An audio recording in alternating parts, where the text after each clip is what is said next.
ఈ ఢిల్లీ పర్యటన ఓం బిర్లా లోక్సభ స్పీకర్ గారి కూతురు యొక్క వివాహ కార్యక్రమం ఉన్నది.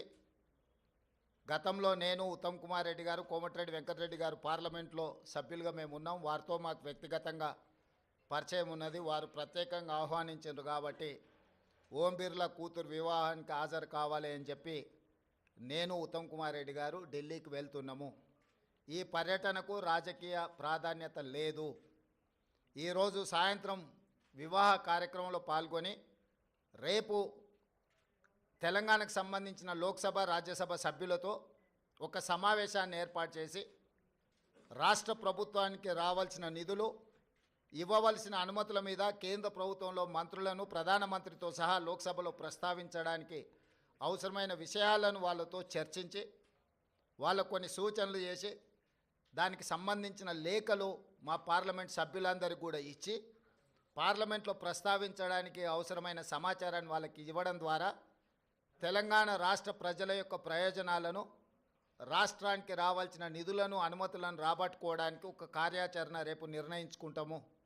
అదే కాకుండా ప్రధానంగా ఎయిర్పోర్ట్స్ విషయంలో, మెట్రో రైలు విషయంలో, అదేవిధంగా నీటి కేటాయింపుల విషయంలో ఇట్లా ప్రధానమైన అంశాలు కేంద్ర ప్రభుత్వం దగ్గర దీర్ఘకాలికంగా వాయిదా పడుతూ వస్తున్నాయి. రేపు ఎవరైనా మంత్రులు అందుబాటులో ఉంటే అది డిఫెన్స్ కావచ్చు, అర్బన్ డెవలప్మెంట్ కావచ్చు, జలశక్తి కావచ్చు, ఎయిర్పోర్ట్ అథారిటీ రిలేటెడ్ ఇష్యూస్ కావచ్చు, మంత్రులు ఎవరైనా ఉంటే రేపు అపాయింట్మెంట్స్ ఒకవేళ దొరికితే అందుబాటులో ఉన్న ఎంపీలు, అందుబాటులో ఉన్న మంత్రులము ఆయా కేంద్ర మంత్రులను కలిసి రాష్ట్రానికి రావాల్సిన నిధులను, అనుమతులను రాబట్టుకోవడానికి ప్రయత్నం చేస్తాము. ఈ ఢిల్లీ పర్యటన ఇంతే. కొంతమంది హరాజ్ పాట పాడినట్టు 26సారి, 27సారి, 28సారి అని ఇట్లా హరాజ్ పాటలు పాడుతారు. వాళ్ళలాగా పైరవీల కోసమో, కాళ్ళు పట్టుకోవడానికో, కేసులను ఎత్తేయించుకోవడానికో, మోడీ ముందు మొక్కలిల్లడానికో ఢిల్లీకి వెళ్ళడం లేదు. కేంద్ర ప్రభుత్వాన్ని అవసరమైతే నిలదీసైనా రాష్ట్ర ప్రభుత్వానికి రావాల్సిన నిధులు, అనుమతులను తెచ్చుకోవడానికే మేము ఢిల్లీ పర్యటన చేస్తున్నాము. ఎవరి కాల్లో పట్టుకోవడానికో, కేసుల నుంచి తప్పించుకోవడానికో, గవర్నర్ నుంచి అనుమతి ఇవ్వకుండా ఆపుకోవడానికో మా ప్రయత్నం కాదు. వాళ్ళకి నేను సూచన చేస్తున్నా, మీరు 10 సంవత్సరాలు నిర్లక్ష్యం చేయడం వల్ల రాష్ట్రానికి తీరని అన్యాయం జరిగింది. కేంద్ర ప్రభుత్వాన్ని ప్రశ్నించాల్సిన మీరు కేంద్ర ప్రభుత్వంతో అంటగాగి మనకు బయ్యారం ఉక్కు కర్మాగారం కావచ్చు, కాజీపేట రైల్వే కోచ్ ఫ్యాక్టరీ కావచ్చు, IIITలు కావచ్చు, లేకపోతే గిరిజన యూనివర్సిటీ కూడా 10 సంవత్సరాలు ఆలస్యం కావచ్చు, NTPC ద్వారా ప్రారంభించాల్సిన 4000 మెగావాట్ల విద్యుత్ అంశం కావచ్చు, బ్యాక్వర్డ్ డిస్ట్రిక్ట్స్ డెవలప్మెంట్ ఫండ్స్ కావచ్చు, BRGF, ఇట్లాంటివి కూడా చాలా విషయాలలో తెలంగాణ రాష్ట్రానికి 10 సంవత్సరాలలో వేల కోట్ల నష్టం జరిగింది. అది మన హక్కు, ఎవరి దయనో కాదు. మన హక్కుల కోసం మనం ఢిల్లీలో పర్యటించాలి, కేంద్ర ప్రభుత్వాన్ని కలవాలి, కేంద్ర ప్రభుత్వం నుంచి నిధులు తెచ్చుకోవాలి. ఇది భారతీయ జనతా పార్టీ ట్రెజరీ నుంచి ఇవ్వడం లేదు, కేంద్ర ప్రభుత్వ ట్రెజరీ నుంచి ఇవ్వాల్సి ఉంది. ఇది ఫెడరల్ స్ట్రక్చర్ ఉన్న ప్రభుత్వము, యూనియన్ ఆఫ్ స్టేట్స్. వివిధ రాష్ట్రాలతో కూడుకున్న కేంద్ర ప్రభుత్వం వివిధ రాష్ట్రాలకు ఇవ్వాల్సిన నిధులను ఖచ్చితంగా ఇవ్వాల్సిందే.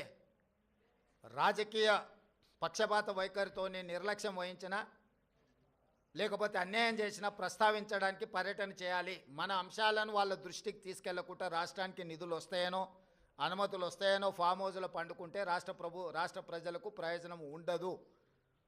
అందుకే ఎన్నిసార్లైనా వెళ్తాము ఢిల్లీకి. తప్పకుండా ఢిల్లీ నుంచి రాబట్టుకోవాల్సిన నిధులను అన్నిటినీ రాబట్టుకుంటాము. అప్పుడే తెలంగాణ రాష్ట్రం అభివృద్ధి జరుగుతుంది. తెలంగాణ రాష్ట్ర హక్కులను మనం కాపాడిన వాళ్ళం అవుతాము. మీ కడుపు మంట మాకు తెలుసు, మీ దుఃఖము మాకు తెలుసు.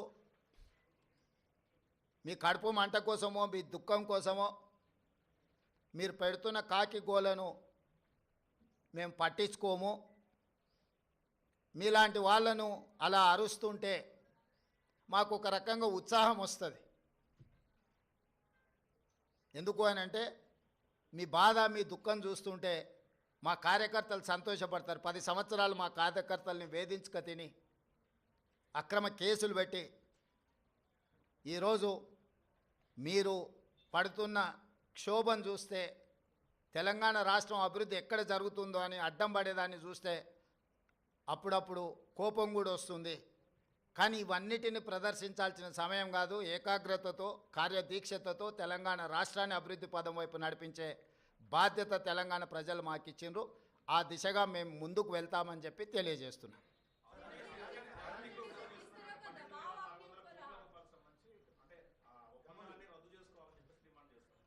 ఎవరు ఇప్పుడు వాళ్ళు ప్రభుత్వంలో ఉన్నప్పుడు వాళ్ళు చేసిన ఒప్పందాలు చాలా ఉన్నాయి. వాటి వివరాలన్నీ నేను ఇస్తా. ఒక ఒప్పందాన్ని రద్దు చేయాలంటే దానికి న్యాయపరమైన సలహాలు కూడా తీసుకోవాలి. యూనిలాటరల్